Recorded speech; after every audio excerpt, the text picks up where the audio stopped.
दोस्तों नमस्कार, हाजिर है एक बार फिर से आज की बड़ी और ताजा खबरों के साथ। बस आपसे निवेदन है, कृपया वीडियो को लाइक कर दें, चैनल को सब्सक्राइब कर लें और घंटी बटन जरूर दबा दें। पहली बड़ी खबर है, द्रौपदी मुर्मू को राष्ट्रपत्नी बोलने पर संसद में भारी हंगामा। अधीर रंजन चौधरी के बोल पर बुरी फंसी कांग्रेस। आपको बता दें कि महामहिम राष्ट्रपति द्रौपदी मुर्मू को राष्ट्रपत्नी बोलने पर संसद में भारी हंगामा हुआ है। कांग्रेस नेता अधीर रंजन चौधरी ने बुधवार को दिल्ली में पार्टी के एक प्रदर्शन के दौरान राष्ट्रपति के लिए इस शब्द का इस्तेमाल किया था। इसे अब भाजपा ने मुद्दा बना लिया है। संसद में वित्त मंत्री निर्मला सीतारमण और स्मृति ईरानी ने कांग्रेस पर तीखा हमला बोला है। स्मृति ईरानी ने कहा कि इसके लिए कांग्रेस को पूरे देश से माफी मांगनी चाहिए। इस बीच लोकसभा और राज्यसभा की कार्यवाही हंगामे के चलते स्थगित कर दी गई। भाजपा का कहना है कि इस मामले में सोनिया गांधी को माफी मांगनी चाहिए। स्मृति ईरानी ने कहा कि कांग्रेस नेता का बयान बताता है कि उनकी पार्टी की सोच क्या है। उन्होंने कहा कि अधीर रंजन चौधरी जी ने राष्ट्रपति जी को राष्ट्र की पत्नी बताकर अपनी सोच उजागर की है। ये सभी जानते हैं कि कांग्रेस की सोच आदिवासी विरोधी है और महिलाओं के खिलाफ है। अधीर रंजन चौधरी ही नहीं बल्कि कांग्रेस को भी इस पर माफी मांगनी चाहिए। अगली बड़ी खबर, अधीर रंजन चौधरी ने कर दिया बड़ा ऐलान, बोले चाहे फांसी दे दो लेकिन नहीं मांगूंगा माफी। आपको बता दें कि कांग्रेस नेता अधीर रंजन चौधरी की राष्ट्रपति द्रौपदी मुर्मू के प्रति अशोभनीय टिप्पणी को लेकर लोकसभा में जमकर हंगामा हुआ। भाजपा सदस्यों ने उनसे माफी की मांग की। इस पर उन्होंने साफ इनकार कर दिया। अधीर रंजन चौधरी ने कहा कि अचानक वो गलती से एक लफ्ज निकल गया था, वो भाजपा से माफी नहीं मांगेंगे चाहे उन्हें फांसी दे दी जाए। उधर कांग्रेस की हास्यास्पद स्थिति तब बन गई जब सोनिया गांधी ने कह दिया कि चौधरी ने माफी मांग ली है। लोकसभा में हंगामा मचने के बाद कांग्रेस अध्यक्ष सोनिया गांधी ने कहा कि अधीर रंजन चौधरी माफी मांग चुके हैं। सोनिया गांधी से मीडिया ने पूछा था कि क्या वो अधीर रंजन चौधरी को माफी मांगने का निर्देश देंगी। इस पर सोनिया गांधी ने कहा कि वो पहले ही माफी मांग चुके हैं, जबकि अधीर रंजन चौधरी ने साफ कर दिया है कि उन्हें चाहे फांसी दे दी जाए वो माफी नहीं मांगेंगे। सोनिया गांधी ने मामले में विचार के लिए कांग्रेस संसदीय दल के दफ्तर में पार्टी के वरिष्ठ नेताओं की बड़ी बैठक बुलाई है। अगली बड़ी खबर, काली कमाई के रहस्य लोक का खुला दूसरा दरवाजा। अर्पिता मुखर्जी के नए ठिकाने से 5 किलोग्राम सोना और 29 करोड़ रुपए कैश हुआ बरामद। आपको बता दें कि पश्चिम बंगाल शिक्षक भर्ती घोटाले की जांच में नोटों का एक और बड़ा जखीरा बरामद हुआ है। नए खजाने से ईडी ने 28 करोड़ 90 लाख रुपए और लगभग 5 किलो सोना जब्त किया है। पार्थ चटर्जी और अर्पिता मुखर्जी की काली कमाई के रहस्य लोक का दूसरा दरवाजा खुल गया है। आपको बता दें कि यह अर्पिता मुखर्जी का दूसरा फ्लैट है जहां से गुलाबी नोटों का अंबार बरामद हुआ है। नोटों को प्लास्टिक की थैली में भरकर रखा गया था। इस कैश को गिनने के लिए कई मशीनों को मंगवाया गया। यहां से ईडी को 28 करोड़ 90 लाख रुपए कैश मिला है। इसकी गिनती की गई। लगभग 5 किलो गोल्ड भी बरामद हुआ है, जिसके बाद ईडी के अफसरों ने बैंक के अधिकारियों को फ्लैट पर बुलाया। नोटों का जखीरा इतना बड़ा था कि इसके लिए नोट गिनने की 5 मशीनें मंगाई गई। इस घोटाले के उजागर होने के बाद पश्चिम बंगाल की मुख्यमंत्री ममता बनर्जी के लिए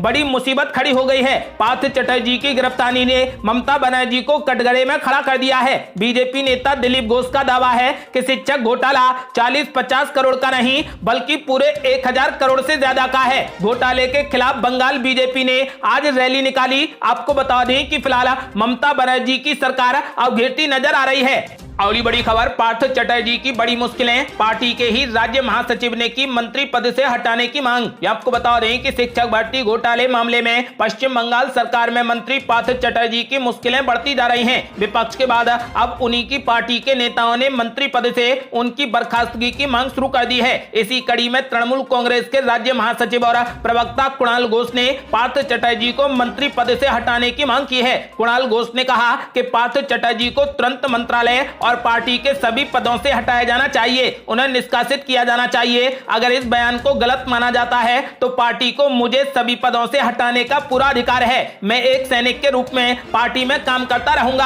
आपको बता दें कि फिलहाल अब पार्थ चटर्जी को मंत्री पद से हटाए जाने की मांग हो रही है। अगली बड़ी खबर, संसद में भारी हंगामे के बाद राज्यसभा से विपक्ष के 3 और सांसदों को किया गया निलंबित। आपको बता दें कि संसद में भारी हंगामे के बाद राज्यसभा से गुरुवार को 3 और विपक्ष के सांसदों को निलंबित कर दिया गया। निलंबित किए गए सांसदों में आम आदमी पार्टी के राज्यसभा सदस्य सुशील गुप्ता के साथ ही संदीप पाठक और भुइयां शामिल हैं। इन्हें इस हफ्ते के लिए निलंबित किया गया है। ये तीनों सांसद प्ले कार्ड लेकर आए थे और प्रदर्शन कर रहे थे, जबकि कल प्ले कार्ड पर पाबंदी लगाई गई थी। राज्यसभा की कार्यवाही से निलंबित सांसदों की कुल संख्या अब 23 हो गई है, जबकि दोनों सदनों को मिलाकर ये संख्या 27 हो गई है। वहीं बीते दिन आम आदमी पार्टी के नेता संजय सिंह को भी निलंबित कर दिया गया था। वहीं राज्यसभा से निलंबित किए गए 20 सदस्यों और 4 लोकसभा सांसदों ने बुधवार को संसद परिसर के अंदर 50 घंटे का धरना प्रदर्शन शुरू किया, जिसमें अब कई विपक्षी दलों ने एकजुटता दिखाई है और विरोध प्रदर्शन में शामिल हो गए हैं। और बड़ी खबर, संसद परिसर में सांसदों का अनोखा प्रदर्शन, दही चावल से लेकर हलवे तक की पूरी व्यवस्था। ये आपको बता दें कि संसद में अपने निलंबन और महंगाई के मुद्दे पर चर्चा की मांग को लेकर करीब 50 घंटे के विरोध प्रदर्शन पर बैठे सांसदों के भोजन आदि की व्यवस्था के लिए विपक्षी पार्टियां विशेष इंतजाम कर रही हैं और इस प्रदर्शन में शामिल सांसदों के लिए दही चावल से लेकर इडली सांभर, गाजर का हलवा से लेकर फल तक की व्यवस्था की गई है। अपनी एकजुटता और राजनीतिक ताकत दिखाने के लिए किए जा रहे प्रदर्शन के लिए विपक्षी पार्टियां पूरे तरीके से एकजुट हो गई हैं और क्रमवार पार्टियों को धरने पर बैठे लोगों के लिए खाने पीने के सामान से लेकर अन्य व्यवस्थाओं की जिम्मेदारी दी गई है। और ये बड़ी खबर, मौलाना तौकीर रजा ने कर दिया बड़ा ऐलान। बोले मुसलमानों ने भी मन बना लिया है कि मुख्यमंत्री योगी आदित्यनाथ को प्रधानमंत्री बनाएंगे। ये आपको बता दें कि बरेली में इत्तेहादे मिल्लत काउंसिल के अध्यक्ष तौकीर रजा ने अपने बयान से सियासी खलबली मचा दी है। मौलाना तौकीर रजा ने कहा कि इस बार मुसलमानों ने भी ठान लिया है कि मुख्यमंत्री योगी आदित्यनाथ को प्रधानमंत्री बनाना है। मौलाना तौकीर रजा ने कहा कि मायावती चाहती है कि पीएम बन जाए, जबकि समाजवादी पार्टी चाहती है कि उनका प्रधानमंत्री बने। अगर सब अपने लिए काम करते रहेंगे तो कोई भी प्रधानमंत्री नहीं बनने वाला। तौकीर रजा ने कहा कि कांग्रेस के साथ साथ सबको कुर्बानी देनी पड़ेगी, सबको मिलकर एक साफ सुथरा चेहरा लाना होगा, वरना मुसलमान ने भी ये मन बना लिया है कि अगला प्रधानमंत्री बीजेपी का ही बनेगा। हमारी तरफ से योगी आदित्यनाथ और नितिन गडकरी प्रधानमंत्री हो सकते हैं। मौलाना तौकीर रजा ने आगे कहा कि अगर लोकसभा चुनाव से पहले विपक्ष ने कोई मजबूत गठबंधन नहीं बनाया तो ऐसा ही होगा। उन्होंने कहा कि मेरी राय है कि विपक्ष मिलकर ममता बनर्जी को प्रधानमंत्री पद का चेहरा बना सकते हैं। अगर प्रधानमंत्री बनाने को लेकर किसी तरीके की सियासत नहीं होती है तो कल को बेहतर नतीजे निकलने की उम्मीद है। अगर ऐसा नहीं होता है तो बीजेपी का मुकाबला कोई भी पार्टी नहीं कर पाएगी। और ये बड़ी खबर, स्वतंत्र देव सिंह ने दिया प्रदेश अध्यक्ष पद से इस्तीफा। नए अध्यक्ष की दौड़ में केशव मौर्य और दिनेश शर्मा का नाम भी शामिल। ये आपको बता दें कि भाजपा के प्रदेश अध्यक्ष स्वतंत्र देव सिंह ने अपने पद से इस्तीफा दे दिया है। वे प्रदेश सरकार में जल शक्ति मंत्री भी हैं। माना जा रहा है कि ये इस्तीफा उन्होंने मंगलवार को ही दिल्ली में भाजपा अध्यक्ष जेपी नड्डा से मिलकर दे दिया था। हालांकि पार्टी में आधिकारिक रूप से किसी ने इसकी पुष्टि नहीं की। इसी के साथ भाजपा में अब नए प्रदेश अध्यक्ष की ताजपोशी जल्द होने को लेकर हलचल तेज हो गई है। आपको बता दें कि स्वतंत्र देव सिंह ने प्रदेश अध्यक्ष पद से इस्तीफा दे दिया है और नए अध्यक्ष की दौड़ में केशव मौर्य और दिनेश शर्मा का नाम भी शामिल है। और बड़ी खबर, कर्नाटक में बीजेपी नेता की हत्या से मचा बवाल। मुख्यमंत्री ने रद्द किया सरकार के 1 साल पूरे होने का जश्न। बोले बख्शे नहीं जाएंगे अपराधी। ये आपको बता दें कि कर्नाटक सरकार के गठन के 1 साल पूरे होने के मौके पर आज मनाए जाने वाले जश्न को मुख्यमंत्री बसवराज बोम्मई ने रद्द करने की घोषणा कर दी है। मुख्यमंत्री ने खुद इसे रद्द करने का ऐलान किया है।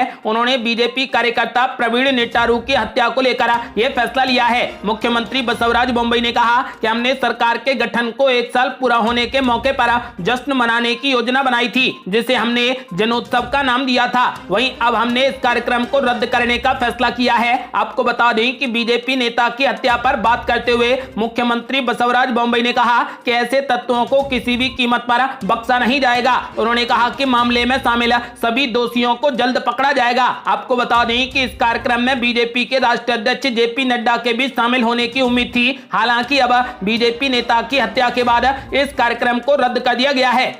और बड़ी खबर, पार्थ चटर्जी मामले पर बैसाखी बनर्जी ने खोल दी मंत्री की पूरी पोल। बोली अपने पद का करते थे गलत इस्तेमाल। आपको बता दें कि एसएससी भर्ती घोटाला मामले में राज्य मंत्री पार्थ चटर्जी की गिरफ्तारी के बीच कोलकाता के पूर्व मेयर शोभन चटर्जी की पार्टनर और शिक्षक बैसाखी बनर्जी ने पार्थ चटर्जी पर निशाना साधते हुए कहा कि मैं बहुत शर्मिंदा हूं, वैसा ऐसा करेंगे मैंने सोचा नहीं था। बैसाखी बनर्जी ने पार्थ चटर्जी की गिरफ्तारी पर बात करते हुए कहा यह बहुत दुखद स्थिति है, क्योंकि जिस तरीके से मैं पार्थ चटर्जी को देखती थी और जिस व्यक्ति को मैं अभी देख रही हूं, अगर ये सच है तो हम इतना ही कह सकते हैं कि इसे देखने के बाद हम तबाह हो गए हैं। बैसाखी ने कहा कि पढ़े लिखे लोग पार्थ चटर्जी के लिए बहुत सम्मान करते हैं और अब हम जो देख रहे हैं वो एक दृश्य प्रदूषण है। ऐसा लगता है कि ये व्यक्ति वो है जिसे हम कभी नहीं जानते थे। उनके असली चेहरे और इसमें इतना बड़ा अंतर है कि ये मौजूद अंतर को मिटा नहीं सकता। पार्टी के कई दिग्गजों ने सोमवार को कहा कि पश्चिम बंगाल की मुख्यमंत्री ममता बनर्जी के वफादार माने जाने वाले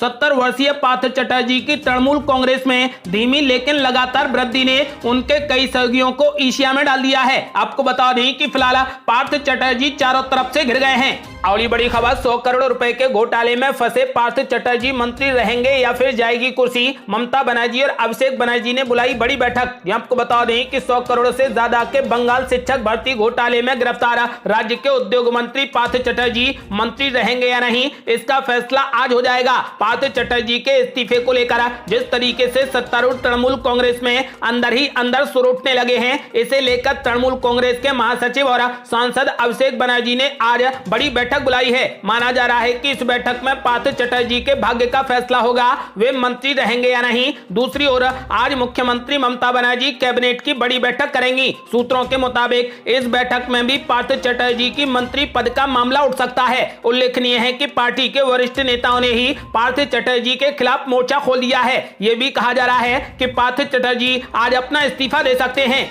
अगली बड़ी खबर, मिथुन चक्रवर्ती ने पश्चिम बंगाल में मचा दी बड़ी खलबली। अब पश्चिम बंगाल में भी सरकार बना सकती है बीजेपी। ये आपको बता दें कि अभिनेता से नेता बने मिथुन चक्रवर्ती का बड़ा बयान सामने आया। उन्होंने दावा किया है कि बंगाल में तृणमूल कांग्रेस के 38 विधायक भाजपा के संपर्क में हैं। उन्होंने कहा कि अगले कुछ दिनों में देश के 4 और राज्यों में भाजपा की सरकार बन जाएगी। इशारा पश्चिम बंगाल की तरफ भी था। उनके इस बयान ने सियासी गलियारों में हड़कंप मचा दिया है। खासतौर पर टीएमसी में खलबली मच गई है। आपको बता दें कि मिथुन चक्रवर्ती एक कार्यक्रम में शामिल होने के लिए कोलकाता पहुंचे थे। यहां उन्होंने मीडिया से खुद सवाल पूछा कि क्या आपको ब्रेकिंग न्यूज चाहिए। इसके बाद उन्होंने खुद जवाब दिया। उन्होंने कहा कि आज के वक्त तृणमूल कांग्रेस के करीब 38 विधायकों के हमारे साथ अच्छे रिश्ते हैं। आपको बता दें कि उन्होंने कहा कि अभी 18 राज्यों में भारतीय जनता पार्टी की सरकार है और जल्द ही 4 और राज्यों में बीजेपी सत्ता में आ जाएगी। ये थी अब तक की बेहद बड़ी खबरें। यदि आप भी चाहते हैं कि भारत जल्द से जल्द कोविड मुक्त हो जाए तो इस वीडियो को लाइक कर अपनी राय हमें कमेंट बॉक्स में जरूर दें। यदि आपने अभी तक हमारे चैनल को सब्सक्राइब नहीं किया है तो कृपया चैनल को सब्सक्राइब कर घंटी बटन जरूर दबा दें। जल्दी मिलते हैं बड़ी अपडेट के साथ। तब तक के लिए जय हिंद, जय भारत।